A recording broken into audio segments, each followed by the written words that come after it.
I did it. Hello, everyone. Thank you guys so much for joining us. I'm Miranda Sanchez, and joining me is Tom Marks.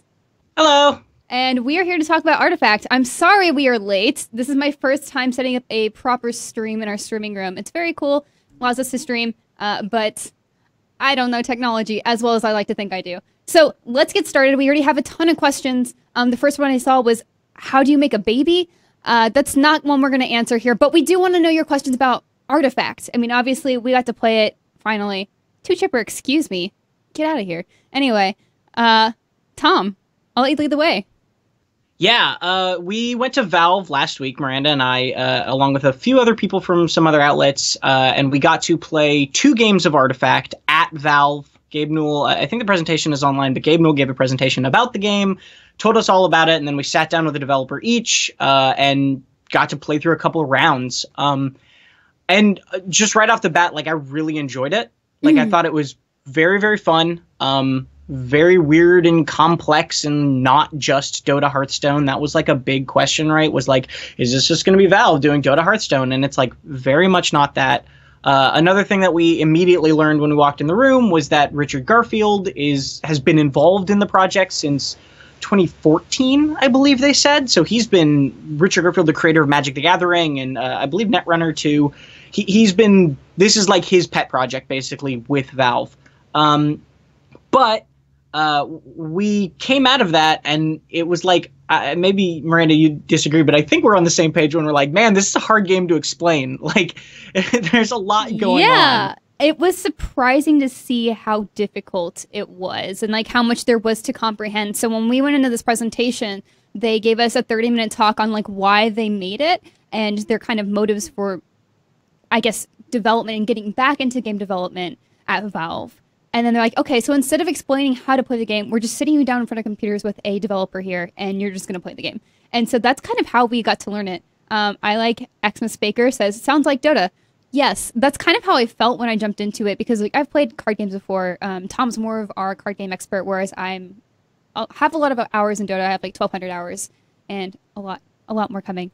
But when I first started figuring out what to do, it felt like that first time I played Dota when it's just like, oh, I have so many things to learn and I see the strategies that are there and that I want to learn more about, but it's so far away from me right now that I need to work on the basics.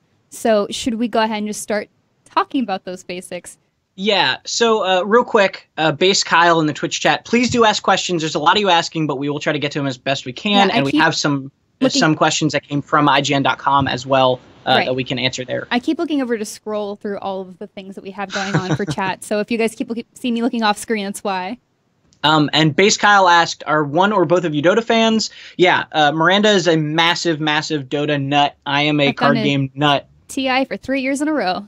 4th this year. So you have like, what, 1,600 hours in Dota? Something like that? 1,200, yeah. Getting there. It's not that much, really. I feel it's almost embarrassing. Anyway. I think 1,200 is a respectable amount. But yeah, one of the first questions we got was from Alex Goal. I thought this was a good place to start. Alex Goal on IGN.com in our comments asked, hello there, I have a question about exact phase order of each turn of each player, as I haven't grasped it yet. Magic the Gathering has a complicated turn order, while Hearthstone has a much more simple one. I wish it could be visualized. So basically, this was a question of probably a lot of you who are joining the chat have already seen some stuff about the game, have already read about the game. But real quick, I'd just love to walk through like the actual what a turn looks like, because it's really hard to explain in text, but it's relatively understandable when you actually sit down and are doing it. Like that first game was like really overwhelming to start. Yeah. But basically, it is 3 lanes. You have 3 boards that are 3 lanes, and you're kind of playing like a separate game on each of them. So you go to the leftmost board. And you have 5 heroes, and 1 hero spawns into each lane to start. And you go to the first board. You can play cards. You have mana for that board. When both you and your opponent, take turns doing things. When both you and your opponent no longer want to do a thing, your minions or creatures or heroes, whatever you want to call them, creeps, yes. They attack each other, and they attack the towers behind them if there's nobody in front of them. They can either attack what's directly in front of them or like off to the side just a bit, and that's randomized at the beginning of a round, so you'll know exactly where they're attacking, but you won't be able to directly control it. Right, and so Tinkercedo's asking already, are the heroes random when they spawn? As far as I know, yes. So you pick your pool of 5, and then 3 randomly spawn, and the other 2 are on standby for your next 2 turns, and you get to summon 1 hero every turn. So, but that's not the same game going forward, just that first 3 turns, essentially. Yeah, and then, so once you finish the first board, or the first lane, you go to the next lane, you do it again, your mana has refreshed, and then you go to the next lane, and you do it again with a refreshed mana. It starts at 3 mana, and then it goes up 1 each turn, kind of like Hearthstone, but it doesn't cap.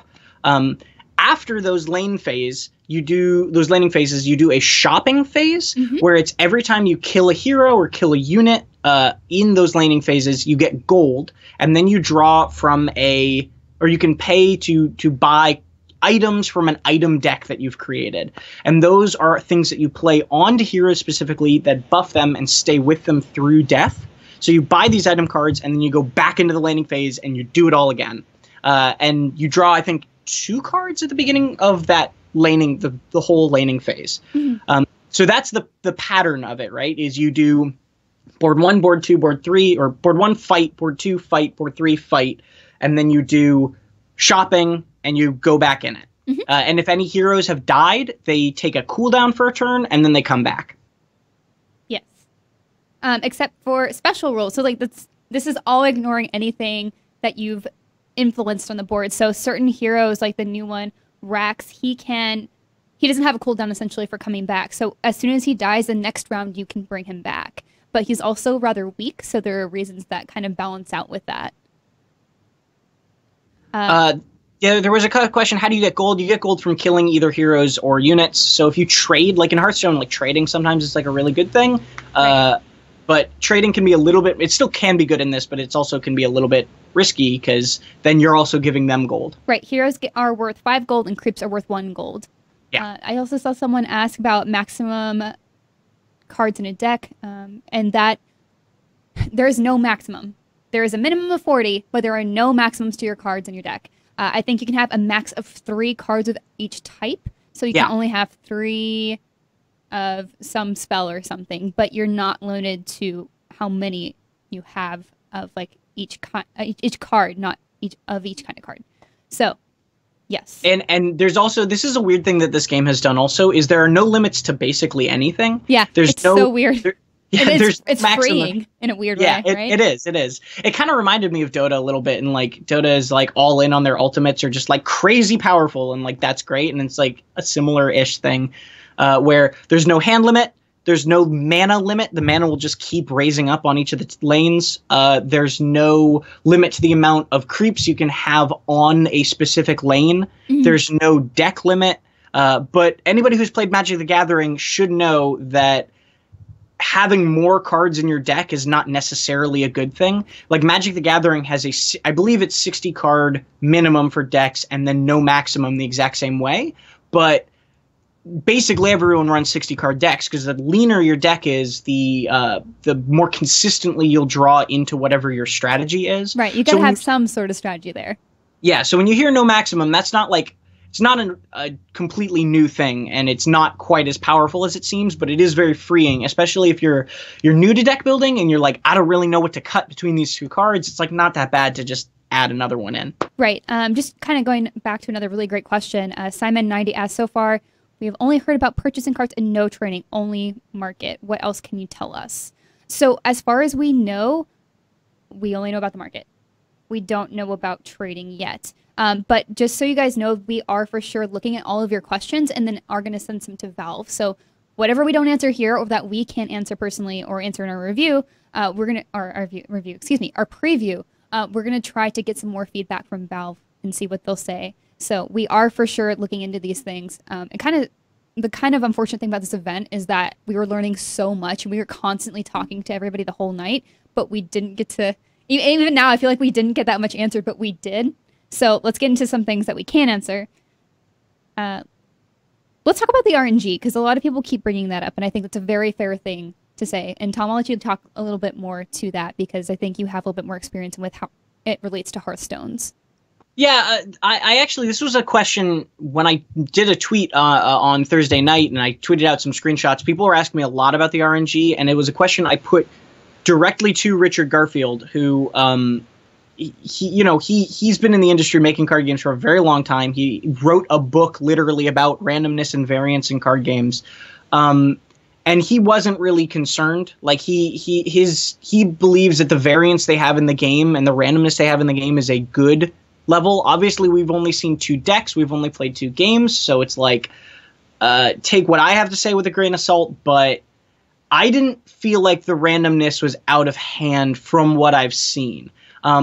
A lot of people, when they talk randomness, they're thinking cards in Hearthstone like Yogg-Saron. They're thinking where it's just like cast a bunch of random spells with random targets, or they're thinking cards like I'm blanking on specific names, but the Spiteful Summoner is a new one in Hearthstone, right? Where it'll flip a random spell out of your deck and then summon a random minion that costs that much, right? Like these are things that are very, very, as Garfield put it, very hard to control. Their randomness that just comes into the game and does something whether you want them to or not, and you can't really mitigate, you can't really plan for a Spiteful Summoner getting a crazy high roll, right?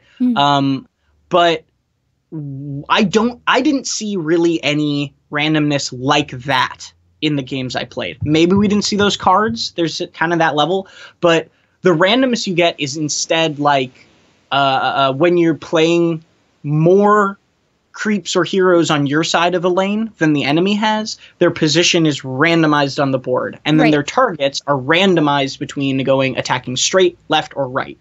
And the interesting thing is that's really random, but it's randomness that you can manage in a way. So it's randomness that you can then say, all right, this is the randomness I've been dealt. How do I deal with that randomness? How do I make the best of the situation that I have? Instead of just, oh, my opponent played a card and they randomly got an incredibly strong spell that wiped my board, right? Like that I haven't seen. So I think the randomness won't feel as oppressive as it does in other games from what I've played so far. I think the thing with having the heroes 2 set, so since you only have 5, you kind of have a little bit more predictability with what skills they'll have. So your spells aren't limited to that hero. So if I'm playing as Jakiro, like I don't know if Jakiro's in this, I'm just throwing an example.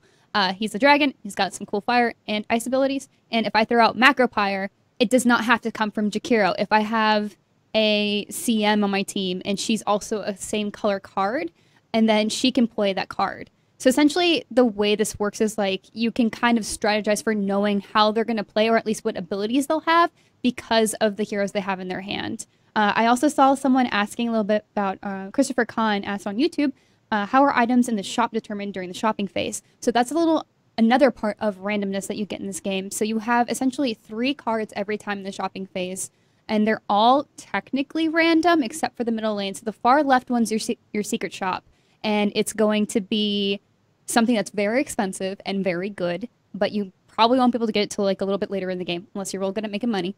The middle one is your item cards that you have equipped in your deck.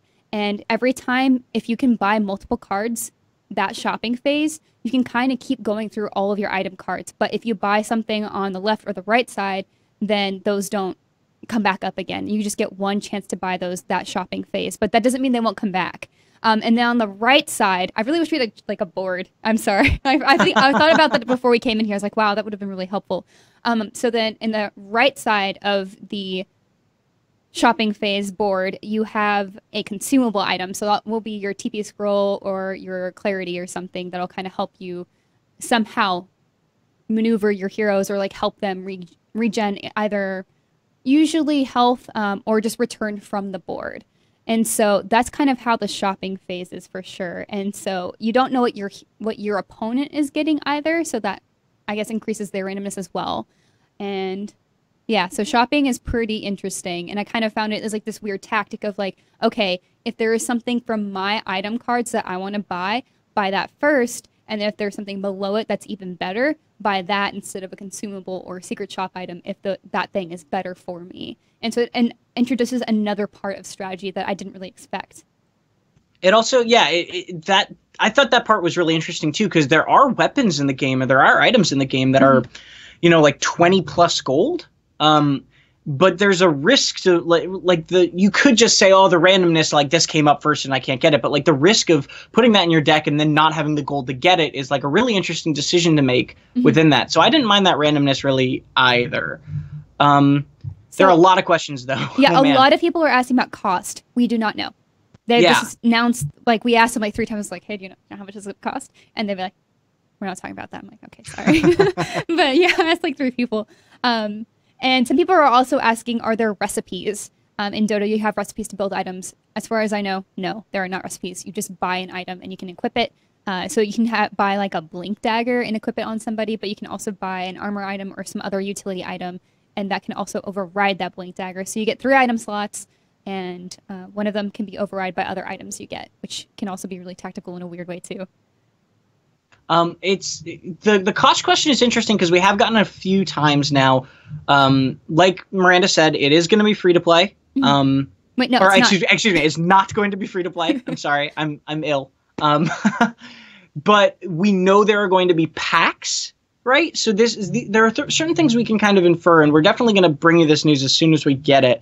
They're going to be packs, and we know one of the points they talked about was absolutely they don't want to have the game be pay to win. Right. So yeah. Continuing on that, I was very adamant about making sure, hey, if I don't buy these next big expansions, am I going to fall behind? Because that's like one of the biggest deterrents for me as a card game player. It's like, well, all of a sudden, everything I worked so hard for just doesn't matter. And Richard Garfield said specifically that they have crafted these sets so that they are good for years. And like they want to make sure that these cards work for a very long time so that you're not getting that frustration that I had with other card games. So that's exciting. Hopefully that stands true. I mean, obviously we can't tell until a few years down the road, but you know, I think that's at least helpful to know that that's something that they've gone in mind with when they went to design these. Oh, super fast question. Are there minion cards you can play from your hand? Base Justice asked on Twitch. Yes, there are. That's an easy question to answer. That didn't seem to be the majority of the decks that we had, but yes, there are. And there's also another question. So deploying the heroes are dependent on the shop. Say you want to get a blink on Shaker, you can play Shaker on the right so he can get it from the utility shop. Okay, so the way you deploy heroes is if you haven't deployed them yet, you just choose which lane you want them to go to, and then they'll find their own random spot on the board in that lane. And then if you want to, I guess after every time they respawn, so like the way we described it earlier is like, okay, you've played your phase, and then you have another one that maybe died the last round or 2 rounds ago and it's ready to respawn, then you just deploy it. But you can also pull them back. So if you notice they're taking a lot of damage, or if you want to move your hero to another lane, then you need an item for that. So you'll need a TP to bring it back and let it sit out the round, or you need to use a blink dagger to let it just like move to another lane. So that's the way you kind of get mobility. And I don't know the full extent of that because I heard that there are other cards that have unique mobility features. But I think that's just a thing that we'll learn in the future. But that is also a very important thing, is about how mobility works, because it's not as fluid as you would expect, of course. Yeah, and S Deluxe asks, you don't choose where to place the hero on the lane. You don't choose where you place which lane to place the hero on the first round, and then you do after that, and you don't choose specifically where to put them in the lane order. That's randomized. They kind of like shuffle them, and they call it the flop. Any cards that are already there will stay in their positions, or any minions or heroes will stay in their positions, and then everything else gets dealt face down, randomized, and then flops over, and you see what's going to be where and what's attacking where. It is a bit of variance, but it didn't feel like anything crazy when I was playing. It wasn't usually too surprising. Let's talk about Festering's question. How do the colors work? So there are 4 colors, which is weird for Dota fans because it's just like, we have 3. Why is there a 4th? So 3 are kind of what you'd expect. Blue for int is kind of just the heroes that are better with spellcasters. So generally they're going to have lower armor, lower health, but they'll dish out damage. So like there's this one spell that wrecked me my first round, and I was so angry. So it's called Annihilation, and it's pretty, you can't play it until you're kind of further on in your match because it requires 6 mana and you only start with 3. And so like once you get there, it just wipes out a whole lane. So every card in the lane is just gone, and I was just I was so angry. Anyway, so that's what blue does. And then you have your green cards, and then you also have your red cards, which is obviously beefy. I didn't really get a good feeling for what the green specifically like corresponded to. Green was like kind of tankier guys and buffing. There was a lot of like boosting up other people. That's true. Or boosting up minions. Right. So it was kind of helping with your creeps more so. And then red, of course, was for your armor. You're just really beefy and strong. I heard those are your better cards if you want to win a game early. And blue are better for late. And then you have your black cards, which is new. So black cards are for heroes like Sniper and Phantom Assassin, and they are heroes that focus more on mobility and like cross lane advantages, and also money, is what I heard. So it's like they're good for killing or for earning money. And so those are kind of how the colors work. And there are spells and I guess cards that are specifically matched to those colors. Yes. So if I want to play a blue card in lane 3, but I only have blue heroes in lane 1 and 2, then I cannot play it in lane 3 because I do not have a blue hero there. So that's kind of how it works.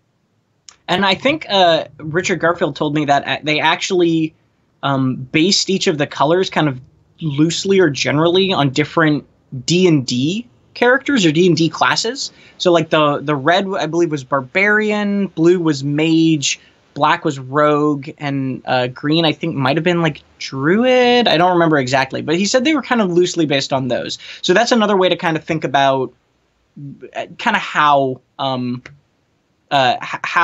each of those might play. Okay. Another question I saw was, no, they're not limited to 2 colors per deck.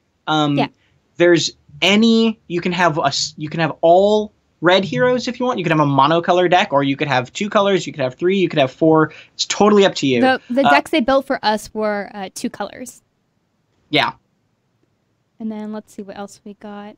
Also, an interesting thing I think we haven't talked about is there's no like colored mana like there is in Magic, but you can only cast a card in a lane if there is a hero of the same color in that lane.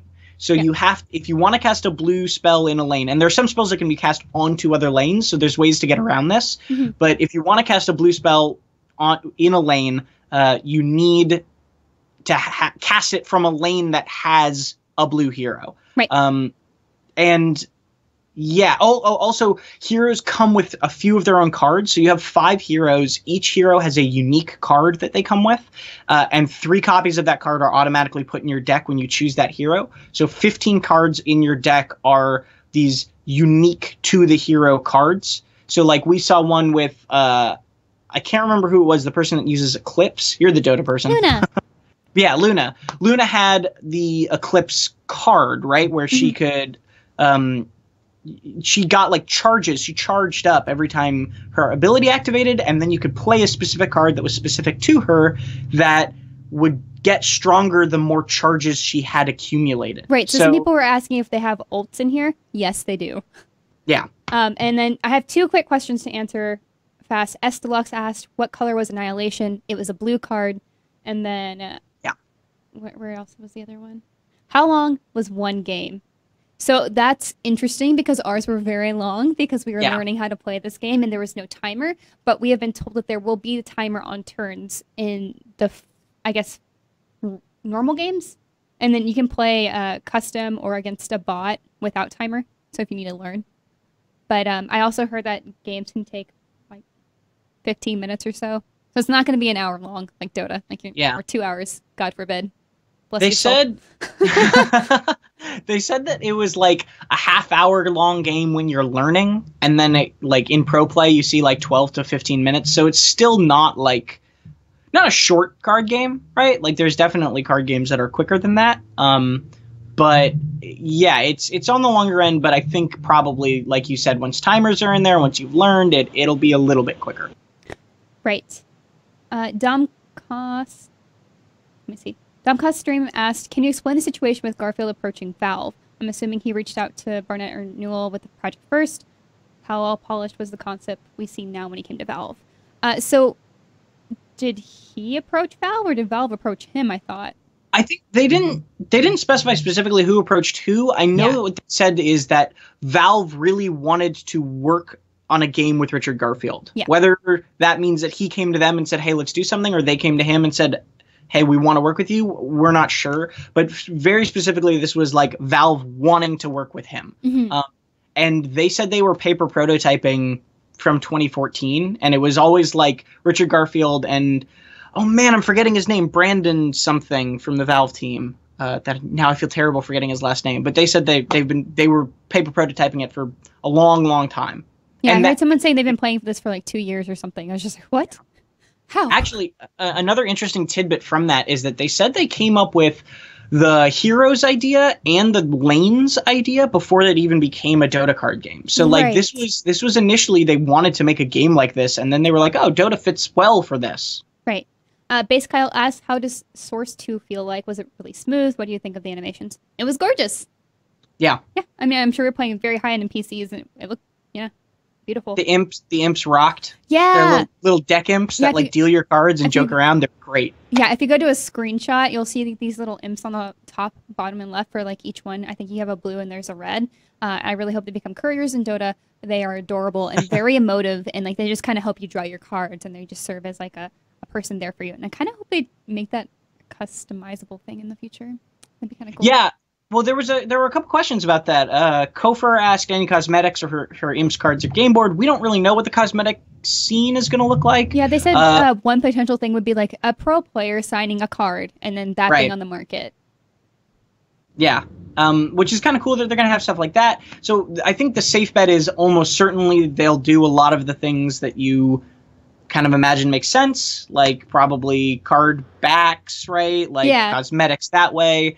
They're going to have workshop support for mods eventually, not right away. But one of the things that will be available with the workshop quickly is like custom art. So if you want to put up a mod that's like reskins every artifact card to be a Hearthstone card, like you could do that pretty quickly and download that, I assume, free of charge.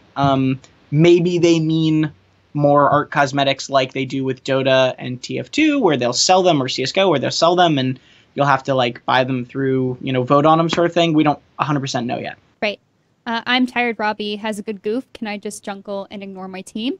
No, there's no jungling in this. Roshan is also not a thing. So the Roche Pit, the Aegis of the Immortal, as far as we know, does not exist. You just have those 3 lanes. Also, we didn't even talk about how you win, I think. Yeah. You win by destroying 2 towers. And so there are 3 towers, obviously, 1 for each lane.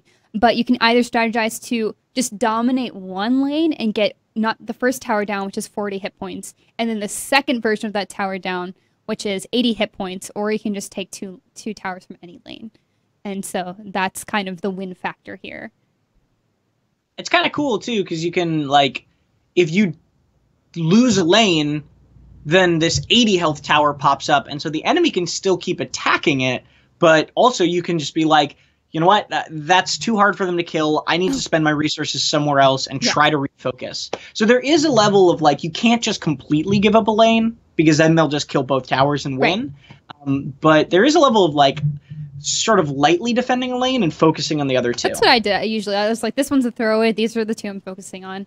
Yeah. Let me see. There also, everyone wants us to know that Richard contacted Valve. So cool. Okay, good to know. I also saw a good one, but now it's gone. Hold on, I'm reading. There were a couple questions on IGN.com in the comments of what are the minimum hardware specs. We don't really know. The computers that we were running on were running well, but it was Source 2, and it was like a really beautiful game, but it wasn't like overly intensive. So I imagine if you can run Dota 2 right now, then you can run this. Eventually also be on iOS and Android. So that's also worth noting, is like in 2019, they said at some point it will be on iOS and Android. I also want to let everybody know that IceFrog has played Artifact. I asked, and I was just like, hey, is he involved at all? No, because he's very busy with Dota, which is good because we need him at Dota 2. There's lots of changes right now. Dota Plus. Anyway, and apparently IceFrog does enjoy Artifact. So that's what I heard in our interview. Let's see. Let's answer some more questions. We already are at 3:06. So we have 24 minutes. There was a couple questions about spectating as well. Yes. There is going to be a spectator something, right? Like they, from the sounds of it, they want to do basically what they've done with Dota and CSGO, right? Where you can spectate from your own perspective, flipping through, looking at people's decks, looking at other stuff like that. I think what you expect from a Valve spectator experience is going to be in some way represented here as well. Yes, so the mode we saw once upon a time while we were at Valve, can't talk about too much, but yeah, we did see a spectator mode prototype, so like we got to see a little bit of what they're working on, and it does look like something that's rather comprehensive, so you can see what's going on the board, of course, at all times and see who's doing what. So let's see. We've been asked what game modes are there so far. We don't really know. We know you can battle against real people, and you can battle against a person in a custom game, and you can battle against a bot and learn. So that's and we also right now. We also know that there 100% won't be a single player besides playing against a bot. They said very specifically this is a multiplayer game. They're not going to make a campaign or anything like that. We also know that there's going to be automated tournaments. So like an automated tournament mode where you can just set up something like that and it'll drop you in with a bracket and whatever. And we know that there's going to be sealed and draft formats in terms of limited stuff. So you'll be able to buy packs in a sealed draft or a sealed tournament or something like that. And you'll get to keep the cards that you get from those and then do those more limited formats, which I really like because that assuages some of my fears in terms of constructed stuff, because like you can't compete in Hearthstone. Arena is the only way to play in a limited format in Hearthstone, and that is a draft, but you don't get to keep those cards. And like this is a nice way for people to kind of level the playing field in terms of collection while also still working on their collection. So I like the sound of that. Sinvolka asked, the release date Valve mentioned, late 2018, is that a full release or some kind of beta? As far as I know, and conveyed was that's the full release. So we will have it out by the end of 2018. It's very happy. There's a lot of people asking about the beta and when they can play. When can we get our hands on it? Are you giving out beta keys? No, we're not. We have no more information than you on that. I would like to play again, but I already feel very lucky to have got to play at all. But yeah, I would this is 100% pure speculation, but I would imagine that they do some sort of closed beta ramp up, because I know they're in a closed beta right now that's very closed. I imagine they'll ramp up. Yeah, I imagine they'll ramp up eventually over the next few months, and then they'll probably do the full launch. But since it's not free to play, I would also expect them not to do some sort of open beta period, because that seems like a little weirder. Maybe they'll do like an open beta weekend, but since the game is, you have to buy it, it's not just going to be like Hearthstone where it's like it was in open beta for months and it was basically just out. You know what I mean? Mm-hmm. So I'd be willing to bet there's going to be some sort of closed beta that's more open leading up to the launch. I have no idea when that's going to be. I don't even know if that's actually going to happen. It's just kind of my vibe. Right. It's also leaked. Yeah, not leaked. Not leaked. It's also worth noting that we don't think, because someone just asked, okay, perfect. Maybe they'll give beta keys in TI Compendium. So on that, someone just asked or mentioned, I asked them if there's any sort of integration like that planned, and they're like, good idea. And I was like, what? So it doesn't seem like they're exactly planning for Dota integration with any sort of artifact items at the moment. But we'll see what happens with that in the future, right? Let's see. Some fun facts I know off the top of my head. Well, I'll let Tom choose the next question. Yeah. There are 10,000 voice lines right now. So a big part of Artifact is that because it is a Dota, it's set in that Dota universe, they really want to build up that narrative, which is good because Dota lore is really all over the place. And so I think they're trying to go with a through line story with this first card pack that you can kind of piece together based on what you learn about each card. And so 10,000 lines is not messing around. And they said that you get the voice lines from every move you make with them, so it's not necessarily like you're just summoning them and then they die and that's the only time that you hear them speak at all. So that's kind of a big deal, at least for me, because I really like the Dota lore. Yeah, there's going to be some cool interactions. They said that it attacking voice lines will even change depending on who they're attacking, but also what other heroes are on your side of the field with them, who they're fighting with. Well, all that stuff will influence it. So it's a lot. I think they said what did they say in amount of heroes? This was a question from Lungi on IGN. So as far as we know, there are 44 heroes currently in Artifact, and not all of those heroes will be from Dota 2, and not all of the Artifact heroes that are new to Artifact will make it to Dota 2. So their reasoning behind that is like, well, if we keep making tons of new heroes, then the Dota team will be very angry at us. Because obviously that poses a lot of balancing issues if they just keep lifting heroes from Artifact and putting them into Dota. So we already saw 3 new heroes, and they may or may not come to Dota 2, and I really hope they do, because like one of them that we saw, her name's Kana. She's very cool. If you want to go to IGN.com, plug, you can go see, I think, an image of her on one of our news articles about Artifact. And so they're really neat, and I do hope that a lot of this transitions. But there are also some things in Artifact that I would never want to see in Dota. Like there's an item you can get that fully restores your health, like just completely, no matter how high health you have, and it's like, don't want that in Dota. So there's good reason to not everything is a crossover. I'm Tired Robbie asks, IGN, do heroes level up? No, there's no leveling up. The way they get stronger is just by equipping new items to them, because those will stay, they'll stay attached. There was also a couple questions that we got on IGN.com about VR integration. Again, we asked, we don't know yet. They can't really talk about that stuff yet, but I'd say it's a safe bet that they're cooking something up, right? Like they have the Vive, they love VR, so they're probably working on something at least for the spectator mode, if not for the actual game. Yeah. I think that's a safe bet. Cycle Dance, I'm calling you out because they just says that we're just saying things they already know, can find on their own, or can answer. Nothing new. Ask us a question, man. Yeah, what don't you know? We'll try to answer it. The thing is, like, also, we're trying to answer all your questions. Sometimes they happen to be the things we've already answered in other videos or other pieces of information. So, All right, let's see what else we've got going on here. A lot of people keep asking about Divine Rapier item effect. I did not see that at all, and I don't know if you guys saw that in some other thing or someone saw it in their game, but in the 2 games I played, I did not see the Rapier. So we don't know how many cards per pack because we haven't seen packs. That's one of the things that they haven't really talked about much. We don't know too much about deck building. The item deck is separate, or is like a separate deck from your normal deck. Or I guess it's the same. It just gets shuffled differently, right? Because they're not shuffled into your deck. Yeah.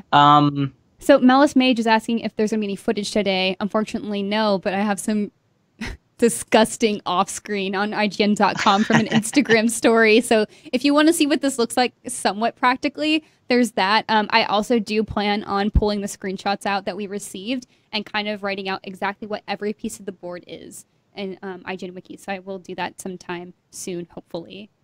Hey, Miranda. Yes. Captain of Outer Space asks, is there a Shitty Wizard? Well, I'm so glad you asked. Yes, there is. So Shitty Wizard is with you always. On the board, when it zooms out to all 3 lands, you can see coins of the Shitty Wizard. So he's a currency in this one. It's really good.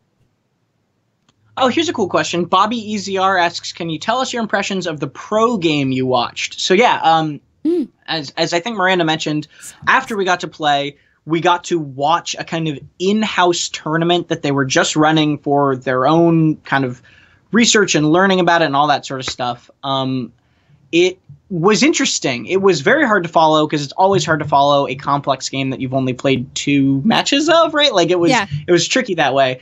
The thing that struck me the most was we were watching with members of the development team, and like everybody was yelling at each other, like not in a hostile way, but like in a, everyone thought that there should be different plays at almost every point in the match. Like I thought it was really interesting. Like one of the bullet point kind of like hype feature things that they listed was like, oh, this game can't be solved, which is like a thing you hear about a lot of games, right? Is like this game, like there's no meta to solve, but like I think they're like, obviously people will figure out really, really optimal strategies, but like, man, like they were really disagreeing on stuff, and like it never really felt really like funny. Yeah, and it never really felt like one person was like de facto right every time or de facto wrong, and like every time one person like did something, they'd be like, oh no, this is bad because of this, and then something else would happen and it was actually like be a good thing, or like vice versa. So there was, the thing that struck me is like the amount of variation, the amount of different things that could have happened. It's not going to be one of those games like it strikes me when I'm watching Hearthstone competitively a lot, and I love watching Hearthstone competitively, but like a lot of the times the casters will be like, all right, yeah, the right play is to do this and then that and then end their turn. And like that, they'll just know that. And like it felt like there were many fewer moments of that, far fewer moments of that. Right. So Cycle Dance, thank you for asking a question. Asked how many cards of a deck are customizable? Do matches snowball? Is there any reward for winning a match? As far as matches snowballing, yes, absolutely. I think if you build your deck or your hand to be a little bit more focused on the early game, then you can definitely just like destroy your opponent. I actually did that in my second match. I kind of, even though I was technically optimized for late game, I was able to strategize so that I won a little bit earlier than I should have. And then there's also ways to just flip things very well too. So like my first game, I was playing with a hand that was more optimized for the early game. And then, no wait, late game, excuse me, turn that around. More optimized for the late game. And then I was kind of winning early. And then all of a sudden that Annihilation card came out from my opponent. And they just like wiped me out. And I just like had to start from scratch almost essentially on my strategy. So like there's a lot of really good options there. And you can definitely have a hero, say like Bristleback, who's like on the field, and every time he gets every time he gets a kill on an enemy hero, he gets more armor. And so you can kind of see how that could snowball a little bit. Even though there are things you can do to counter that, if you don't take care of him, he could just be there forever and you can never kill him. And you just kind of have to keep sacrificing units at him so he doesn't get damage on your tower. So like that could be an instance of snowballing. Hat Crab Zombie asks, any information on what the timeline is going forward? We had a fair amount of info in the last week, and we're hoping we don't have radio silence for the next few months. I wouldn't be surprised if there was radio silence for the next few months. The timeline we know is that the game is supposed to come out at the end of the year, and then they're going to be doing a $1 million tournament at the beginning of next year, and then it's going to come out on iOS and Android summer or middle of 2019, I believe is what they said. Mm-hmm. So that's the only timeline we know. If they went quiet for the next few months and then did a closed beta or something like that, like I wouldn't be surprised. If they were just quiet for many months, like I wouldn't be surprised. I hope that's not the case, but yeah, we shall see. And Desquidge asked if Annihilation is for all or only the enemies. It's for all cards on that lane. So every card on a lane, if Annihilation is played, is gone. And so that's a pretty big deal. There was a really good question, actually, from the infamous Durs. Any more info on improvement cards like Trebuchet? So this is something we can share that might be a little bit new. Trebuchet was an improvement card. Improvement cards are cards that you play onto lanes, and then it buffs that lane in some way. In the example of Trebuchet, I believe what that did, and you'll have to forgive me because this is just from memory from playing 2 games. I believe what that did was at the beginning of every turn in that lane, like every round for that lane, it deals 2 damage to the enemy tower, kind of just like through defenses. That card won me my second game. So yes, oh, yeah? Yes, that's what it does every time. So like there are things you can place or certain buffs you can place for your lane that can be dispelled, I think, with some way. Yeah, there are cards that can kill improvements. There's kind of like enchantments, right? Like Magic the Gathering enchantments, where like normally they're kind of harder to deal with unless you have the cards to deal with them, but then you have the cards to deal with them. Some of the other ones I remember, and maybe you can help me here. One was at the beginning of the turn, deal 2 damage to every either enemy or every just unit in the lane. Can't remember if it was both or just one, or both enemy or just both you and your enemy or just your enemy. There was one that made every time you attacked a tower, it would do +2 damage. So like all your minions attacking, it would do more. There was one that was basically like a mana ramp where you would play it on a lane and you would get +2 mana in that lane permanently, going forward. And then the one that actually was like the most controversial was one we saw in the pro game, which was called Cheating Death. Do you remember watching that? Yes, I do. Yeah. So this is the one card that I think is the worst example of RNG I've seen in the game, which is, I think, it's a compliment because it was very much dealt with in the program. And I'm going to explain what this card does, and you're going to all think it's OP, but it's not.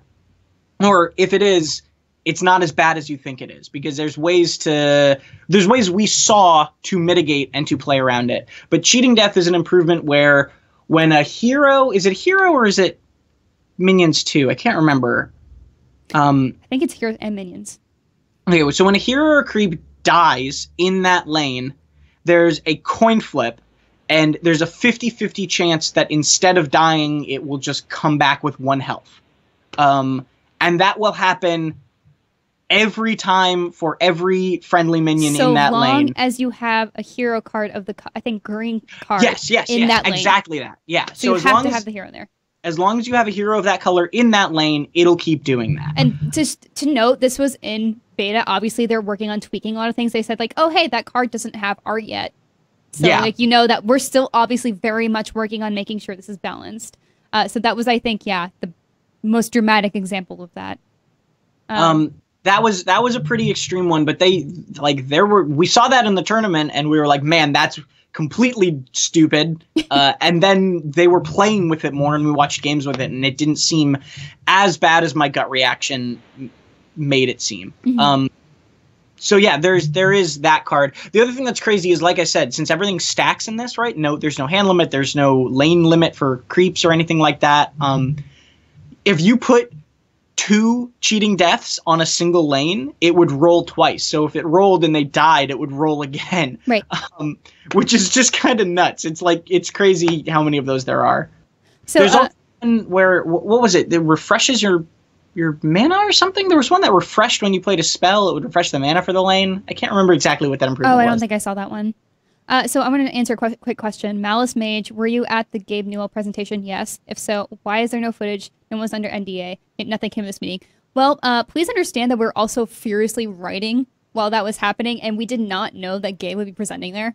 Like, we didn't really have a lot of insight into what this event was going to be. And there is footage. I have a full audio recording, but I know somebody posted a video recording, and there have been a lot of news breakouts from that presentation. So things that come of that meeting. Now let's answer a more helpful question. Let's see what else people are. I really like all these. I like chat. Yeah, I do too. Simon90 asked, and I believe you asked this on IGN.com too. They said cards won't lose value, but they also confirmed rotations, meaning cards will be removed from certain modes after a while. Any word on that? No, we don't really have any extra information on that. I think what you explained, as you explained it, is correct. They have, as Miranda said earlier in the stream, they have said, yes, we want to make sure that these cards hold their value over a long period of time. Mm-hmm. We don't want them to just be worthless once a set rotates out. We don't really know what that means. Maybe that means that set rotations are extremely long. We know for a fact they're already working on the first expansion, but we don't know a timeline of when that will come, how many cards it'll have, what it'll mean for the rotation. We don't know those things yet. Yeah. Yay. Okay, looking at other stuff. Let's see what else we've got. Should we answer some questions that we had from IGN really fast? Sure. I just noticed we have about 5 minutes left, so if there's anything you absolutely want answered, please use... Oh, wait, I'm about to say, I don't know if you can spam exclamation points. If you can just put a lot of exclamation points in your thing. I don't know if you can do that. You're asking for trouble right now. I'm sorry. Okay. How does armor work? Here's a really quick one. Armor works where it just takes 1 damage away for every point of armor you have from each source of damage. So if you get hit for 3 damage and you have 1 armor, you only take 2. And that works. It stacks like you would think. It goes on towers like you would think. Oh no, yeah. Everyone's getting timed out. I'm so sorry. I'm devious. Anyway. So people keep asking for gameplay. So we do, like I said, have that really awful off-screen video on IGN.com. It's a very short clip. But like I said, I'll try to go in and annotate some screenshots we got so that I can give some more context to what the game looks like. I'm evil. Anyway, let's see. Here's a good question. CCNDR asks, is there any possibility that you guys didn't realize you could control the placement or attacks of the units? For example, are there mechanics to it that would change how the units prioritize placement or attacks? No, we did not miss that. That is a very, very clear part of it. Mm-hmm. That said, there are cards that let you bend that in certain ways. Like, there's a card that lets you choose one of your creatures and one of theirs and fight before the combat phase, right? Or there's a card that lets you turn the focus of your guy to a different side or a different unit. There's a card that lets you add taunt to one unit where everything in front of it and to the sides of it will attack that unit, and you can cast it on friendlies or enemies. Right. So there are ways to influence it. There are cards that let you swap, so there are ways to influence it, but it's not like a mechanic. It's like a card you have to put in your deck as part of the strategy. Yes. Base Justice asks, I'm going to answer rapid fire a few questions. Did you guys play against bots or others who played against bots? Does the board fold? No.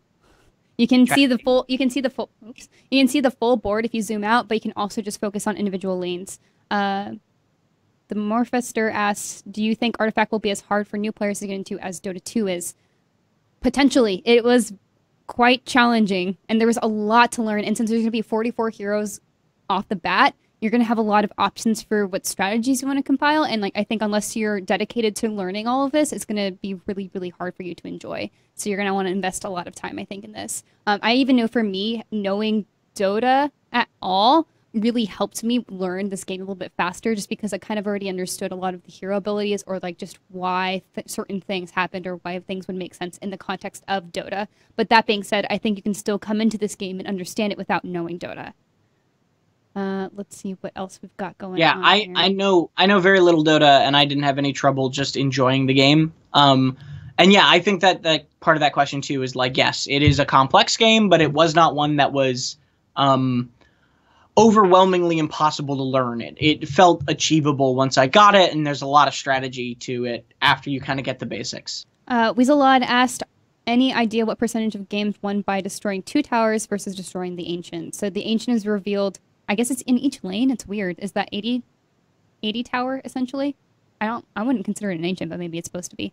It's the second tower you unveil when you destroy the first tower in a lane.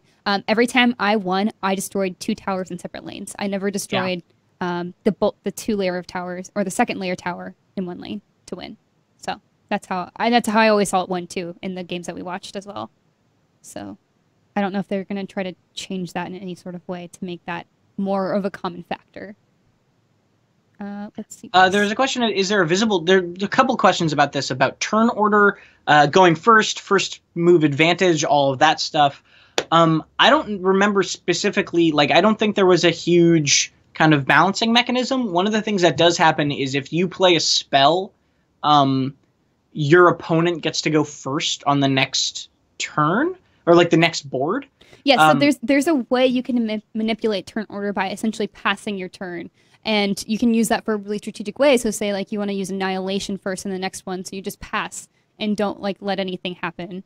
And the way that you manipulate that is really high level and crazy cool to see how people use that to not only like fake out your enemy, but also to potentially hopefully get the advantage in the next turn or next lane. You draw 2 cards at the beginning of right after the shop phase. You draw 2. Mm-hmm. And then there are other cards that will do cards. Yeah, it's similar to the Gwent Pass, not completely unlike it. You both have to basically say, I'm not doing anything else this turn, and then you pass it. I've seen a lot of people ask about common or uncommon or legendary cards in a deck. I did not see anything indicating that. Did you? I think there are cards. I know that they did say that there's going to be rarities. Right. But they also said that rarity and power wouldn't be tied together. So, like, the higher rarity cards are not, like, the better cards. And they did, I believe, also say that there is a type of card that you can only have one of in your deck. Yes. Which would be, like, the legendary type card, right? I don't know if that is the rarest card or not. We don't know that specifically yet. Yeah, unfortunately, we didn't get to see that kind of thing happen.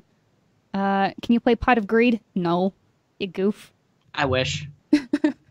There was also a tower support buff items or abilities. Like, there is one that gives armor to a tower, right? Like, that was one thing. Mm-hmm. Which seemed crazy strong. Yeah. Let's see. Wait, we're technically supposed to be done, but since we started late, let's keep going for just like 5 more minutes. So any more final questions? I kind of feel bad because we didn't address too many of the questions left on IGN.com, but we'll probably just pull those out and answer them separately. We touched on some of them because there's a lot of crossover. Right. And again, if you guys have any more follow-up questions, we're going to do our best to answer as much of this as we can in our preview. I'm writing from the Dota perspective. Tom's writing from the card player perspective. So hopefully between us two, you guys will get a really good sense of the game. And any questions that we couldn't answer, like I said, we're going to try to forward them on to Valve and hopefully get a good feedback from them, because I would really like to know a lot of answers to these questions as well. Like, your questions are my questions as well. So Here's a funny one that we can answer really fast. Can armor reduce damage to 0? Yes, armor can reduce damage to 0. Also, if you go into negative armor, like there's a card that is like -2 armor on a hero, you'll actually take 2 extra damage. So negative armor will actually increase the damage you take instead of just not decreasing it. Right. Hold on, sorry, y'all. It's quiet for a second. I'm trying to read some questions. I see a lot of repeat questions from earlier, and I'm really sorry we're not going back to those. Trying to stay with the new ones. People are asking again about cosmetics. Like we said, the only thing that we really know, or that they at least gave an example of, is like maybe card backs or custom illustrations or a signed card from a pro player, and that's kind of like the only different thing that we know of. There was also a couple questions about emotes and chat and that sort of thing. I don't think we know about that yet. Yeah, every iteration of the game we saw didn't have any sort of chat function, but I assume that there could be potentially in the future. But we will ask about that for sure. Was there a mulligan? I don't remember a mulligan. Not that I remember. Yeah, not that I remember. People keep asking, was it fun? Yes. Yeah, very fun. Like I really want to play this game again, and I really want to learn a lot more about it and figure out what strategies work best for me. Also, of course, I just want to know what heroes they pulled into this game if they have 44, and we've seen a handful already. Like I'm just hoping Jakiro's there because he's my favorite. Yeah, I had a lot of fun too. I want to play more. I want to see more about it. Right. There's a lot of people like being like, it's not a balanced game.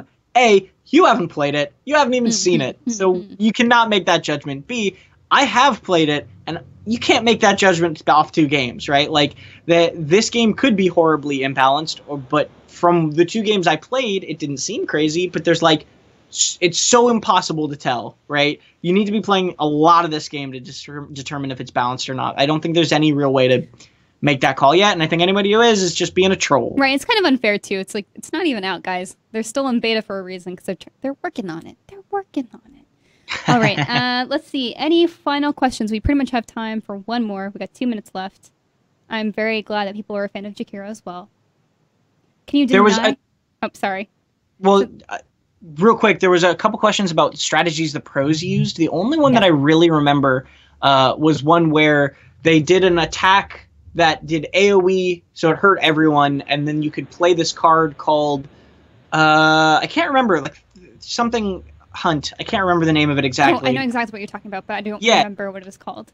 And it would summon a 2/1 creep in that lane for every damaged unit, which was just insane because you'd get these lanes with like, sometimes like, 15 units on one side. Yeah, that was kind of an important thing. It's just like these boards don't have a limit to how many units you can have in one lane. And so you'd have to like scroll to see the entire lane. And it was ridiculous and also terrifying. And I don't know how I would, he said creep. I don't know how I would deal with it, but I'm sure there's a way to. Overwhelming odds, potentially. We saw that for sure.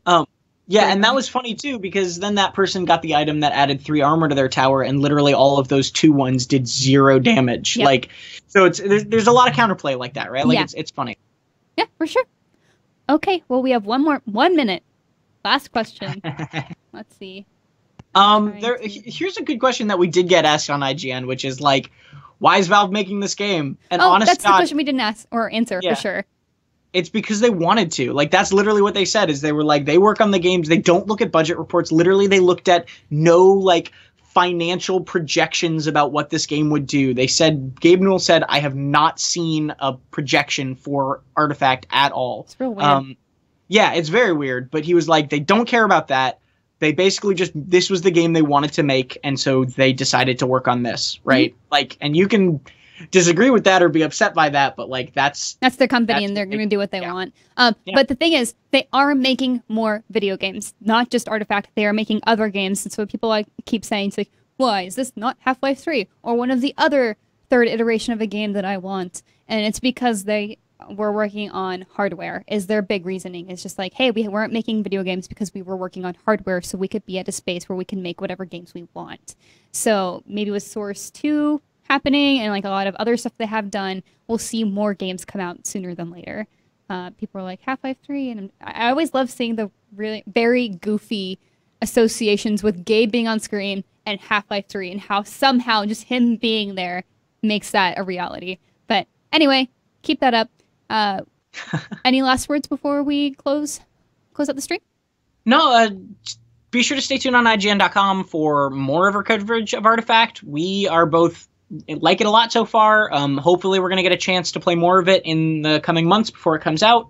Who knows? But we'll definitely bring you all the answers to the questions we weren't able to answer here, and any of the bigger questions that we literally just didn't know. We're going to put those to Valve. So we'll send an email off to them. We'll say, hey, here's some of the things our readers wanted to know. What can we, what do you have to say? And we'll post that on IGN as well. Right. So your questions are very important to us. So like, thank you again for sending them and joining for us this stream. Again, please, please, please check out the rest of our Artifact coverage, because maybe it has some answers that you did not have a chance to get from us because we've already answered it in other places. Yeah, that's it. Please check out our preview, and thank you guys so much for joining us. You can find me on Twitter at HavocGrows, and that's Havoc with a K, if you have any other questions that I can answer, hopefully, maybe, possibly. And Tom? Yeah, you can find me at Tom R. Marks on Twitter. Yeah, and to close it out, JK Lowell asks, can you deny an artifact? No. And no, we're going to deny the stream, so bye!